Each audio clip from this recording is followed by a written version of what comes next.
In Europe, it's a little bit more tricky because Stalin is going to kick the bucket in 1953. And this is like, oh my God, this could be the chance, right? What if we can get the Soviets to collapse? What happens, instead of the Soviet Union collapsing, a new dictator will emerge from the Communist Party. His name is Nikita Khrushchev, and that's him right there, bald guy. Khrushchev says, and this is what's really amazing about it, he says that he will tolerate greater freedom in Eastern Europe. And when we hear this, we begin to encourage rebellion in Eastern Europe. We want Hungary and Romania and Bulgaria and these other countries, Poland, to rebel. And Hungary does. Hungary enters a full-on, full-scale, rip the statues down, burn the tanks rebellion. But what we don't anticipate is Khrushchev actually sending the Red Army into Hungary.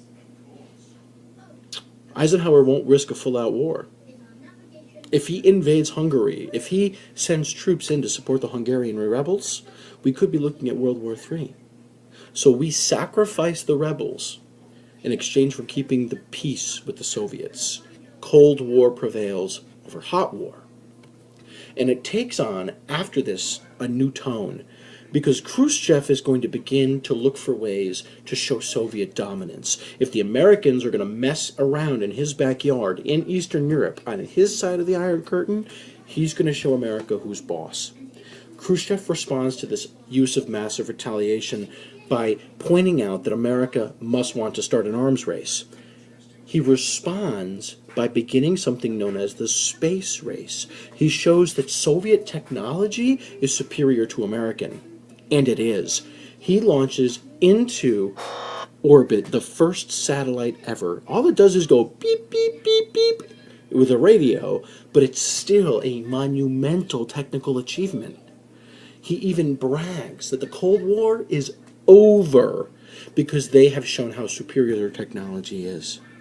And that's the scene that Eisenhower is seeing as he's leaving office in 1961. He's looking at this and he says, what am I going to do? We've got this relationship between the military and our economy. Are we going to have to increase spending? Are we not going to have to increase spending? What are we going to do? Because in some ways, his containment didn't work. Right now, we know that it worked in places like the Suez Canal, Guatemala, Iran, but it also failed to work in other places. His massive retaliation and his use of covert operations failed in Cuba, which becomes communist in 1959. In Vietnam, communists are beginning to rebel. In Cambodia and Laos, communists are beginning to rebel. We're behind in the space race. Eisenhower's attempts are mixed.